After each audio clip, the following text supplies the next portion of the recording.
ওম শান্তি। আজকের তারিখ হলো 14 আগস্ট 2025। প্রাতঃমুরলি ওম শান্তি বাপদাদা মধুবন। আজকের মুরলিতে বাবা বলেছেন, মিষ্টি বাচ্চারা, বাবার কাছে অনেস্ট থাকো, নিজের সত্যিকারের চার্ট রাখো, কাউকে দুঃখ দিও না, একমাত্র বাবার শ্রেষ্ঠ মত অনুসারে চলতে থাকো। প্রশ্ন: যারা পুরো 84 জন্ম নেবে তাদের পুরুষার্থ কেমন হবে? উত্তর: তাদের বিশেষ পুরুষার্থ হবে নর থেকে নারায়ণ হওয়ার।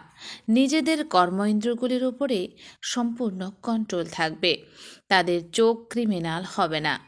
যদি এখনও পর্যন্ত কাউকে দেখলে বিকারী চিন্তা ভাবনা আসে, ক্রিমিনাল আই থাকে, তখন বুঝে নেবে তারা পুরো 84 জন্ম নেওয়া আত্মা নয়। তো বলেছেন, যদি এখনও পর্যন্ত কাউকে দেখলে কারো বিকারী চিন্তা ভাবনা আসে, ক্রিমিনাল আই থাকে, তখন বুঝতে হবে যে তারা পুরো 84 জন্ম নেওয়া আত্মা নয়। গীত বলেছেন, এই পাপের দুনিয়া থেকে কোথাও দূরে নিয়ে চলো। ওম শান্তি। মিষ্টি মিষ্টি আত্মারূপী বাচ্চারা জানে যে এ হলো পাপের দুনিয়া। মানুষ পুণ্যের দুনিয়াকেও জানে। মুক্তি, জীবন মুক্তি পুণ্যের দুনিয়াকে বলা হয়। সেখানে পাপ কর্ম হয় না।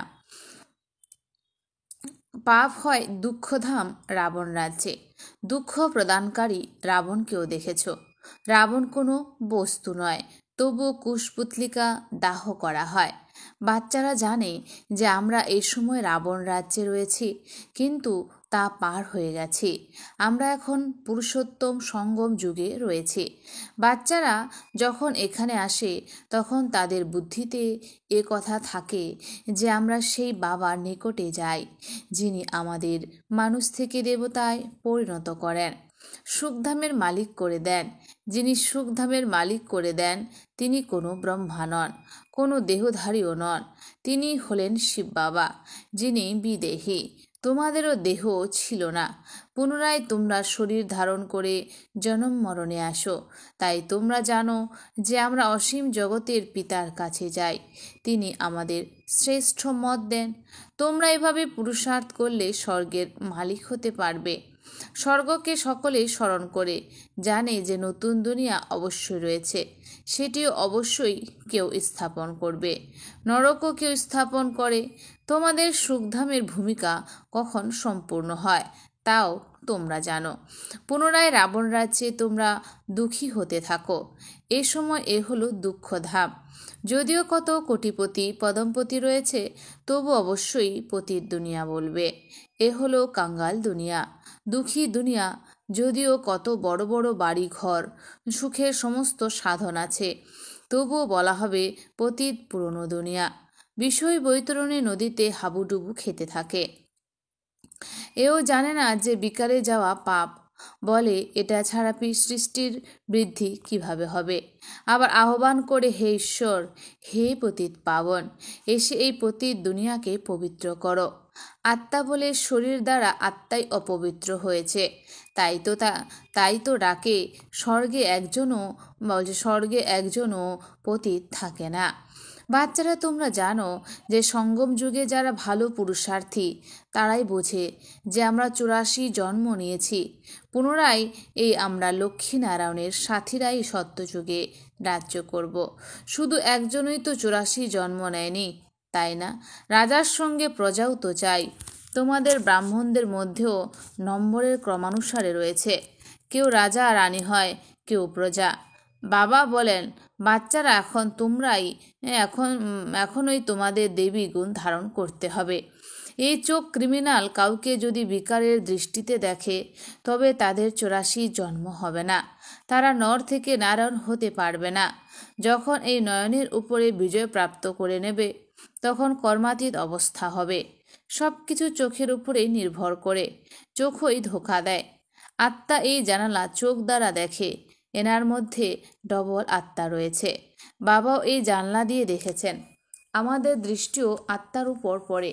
বাবা আত্মাদেরকেই বোঝান। তিনি বলেন, আমিও শরীর ধারণ করেছি, তবেই বলতে পারি। তোমরা জানো যে বাবা আমাদের সুখের দুনিয়ায় নিয়ে যায়। এ হলো রাবণ রাজ্য। তোমরা এই পতিত দুনিয়া থেকে কিনারা করে নাও। কেউ অনেক এগিয়ে গেছে, কেউ পেছনে চলে গেছে। প্রত্যেকেই বলে পার করে দাও, এখন পারে যাবে তো সত্যযুগে। কিন্তু যদি উচ্চপদ প্রাপ্ত করতে হয় তবে পবিত্র হতে হবে, পরিশ্রম করতে হবে। মুখ্য কথা হলো বাবাকে স্মরণ করো, তবেই বিকর্ম বিনাশ হবে। এটাই হলো প্রধান বিষয়। তোমরা এখন জানো যে আমরা আত্মারা হলাম একটার। সর্বপ্রথমে আমরা সুখধামে আসি, পরে পুনরায় দুঃখধামে আসি। এখন বাবা পুনরায় সুখধামে নিয়ে যেতে এসেছেন। তিনি বলেন, আমাকে স্মরণ করো আর পবিত্র হও। কাউকে দুঃখ দিও না, পরস্পরকে অত্যন্ত দুঃখ দিয়ে থাকো। কারোর মধ্যে কামবিকারের ভূত আসে, কারোর মধ্যে ক্রোধ আসে, হাতাহাতি করে। বাবা বলেন, এ হলো দুঃখ প্রদানকারী পাপ আত্মা। পুণ্যাত্মা কিভাবে হবে? এখনো পর্যন্ত পাপ করে চলেছ, এর ফলে নাম বদনাম করে দেয়। সকলে কি বলবে? বলে আমাদের ভগবান পরাণ, আমরা মানুষ থেকে দেবতা, বিশ্বের মালিক হয়ে যাই। তারা এমন কার্য করে কি? তাই বাবা বলেন, রোজ রাতে নিজেকে দেখো। যদি সুপুত্র হও তবে চার্ট পাঠাও। যদি কেউ চার্ট পাঠাও কিন্তু সাথে লেখে না যে আমরা কাউকে দুঃখ দিয়েছি বা এই ভুল করেছি, স্মরণ করতে থাকে আর উল্টো কার্যও করে, সেও ঠিক নয়। বাবাকে স্মরণ করছে আর উল্টো কাজও করছে, সেটাও ঠিক নয়। উল্টাপাল্টা কর্ম তখনই করে যখন দেহ অভিমানী হয়ে পড়ে। এই চক্র কিভাবে আবর্তিত হয় এ অত্যন্ত সহজ বিষয়। একদিনেই টিচার হতে পারো। বাবা তোমাদের 84 রহস্য বোঝান, শিক্ষা দেন, পুনরায় এর উপর মনন করতে হবে। আমরা 84 জন্ম কিভাবে নিয়েছি, যিনি শেখান সেই টিচারের থেকে ভালোভাবে দেবী গুণ ধারণ করে নিই। বাবা প্রমাণ সহকারে বলতে পারেন, দেখায় যে বাবা আমাদের চার্ট দেখো, আমরা কাউকে সামান্যতম দুঃখ দিইনি। বাবা বলবে, এই বাচ্চা অতি মিষ্টি, ভালো সুগন্ধ নির্গত হচ্ছে। টিচার হওয়া সেকেন্ডের কাজ। স্মরণের যাত্রায় স্টুডেন্ট টিচারের থেকেও তীব্র গতিতে এগিয়ে যেতে পারে, তাহলে টিচারের থেকে উচ্চ পদ লাভ করবে। বাবা জিজ্ঞাসা করেন, কাকে শিক্ষা দাও? প্রতহ শিবের মন্দিরে গিয়ে শিক্ষা প্রদান করো। শিব বাবা কিভাবে এসে স্বর্গ স্থাপন করেন, স্বর্গের মালিকে পরিণত করেন, বোঝানো অতি সহজ।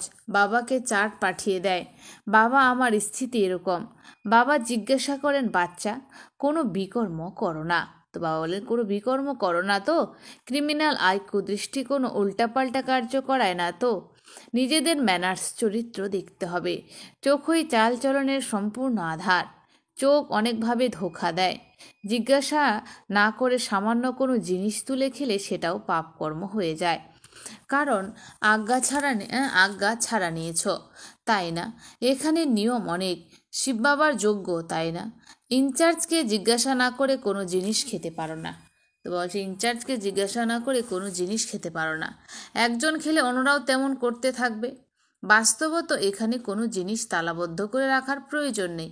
নিয়ম রয়েছে যে এই ঘরের ভেতরে রান্নাঘরের সম্মুখে কোনো অপবিত্রের আসা উচিত নয়।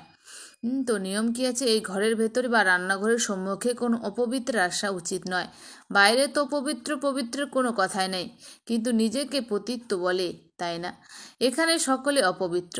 কেউ বল্লভাচারীকে বা শঙ্করাচার্যকে ছুঁতে পারে না, কারণ তারা মনে করে আমরা পবিত্র, এরা পতিত। যদিও এখানে সকলের শরীরই অপবিত্র, তবুও পুরুষার্থ অনুসারে বিকার থেকে সন্ন্যাস নেয়।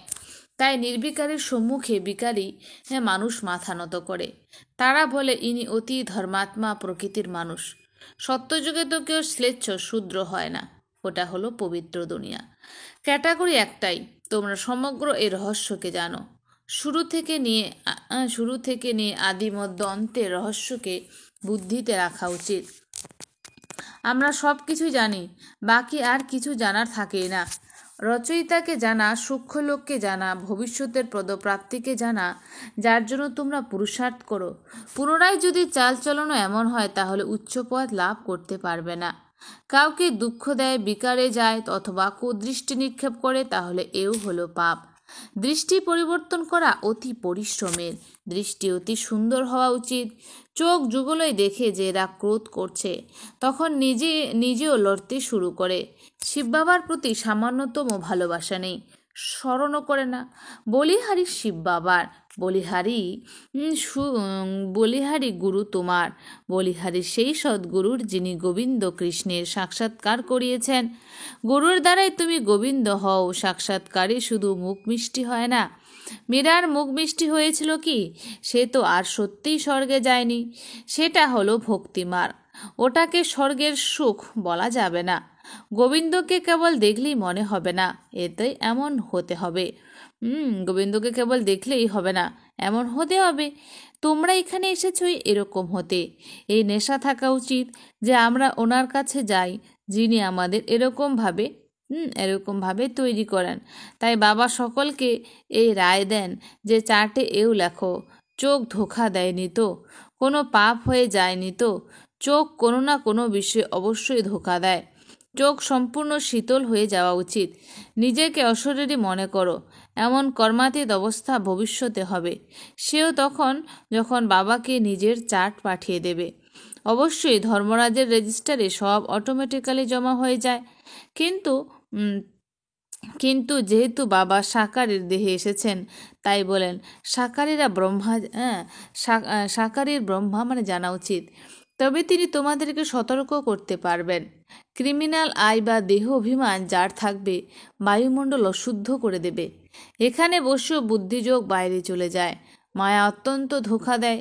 মনে অতি অশান্ত। কত পরিশ্রম করতে হয় এমন হওয়ার জন্য। বাবার কাছে আসে, বাবা আত্মাদের জ্ঞান শৃঙ্গার করান। তোমরা জানো যে আমরা আত্মারা জ্ঞানের দ্বারা পবিত্র হব, তখন শরীরও পবিত্র পাব। আত্মা এবং শরীর দুই পবিত্র হয়।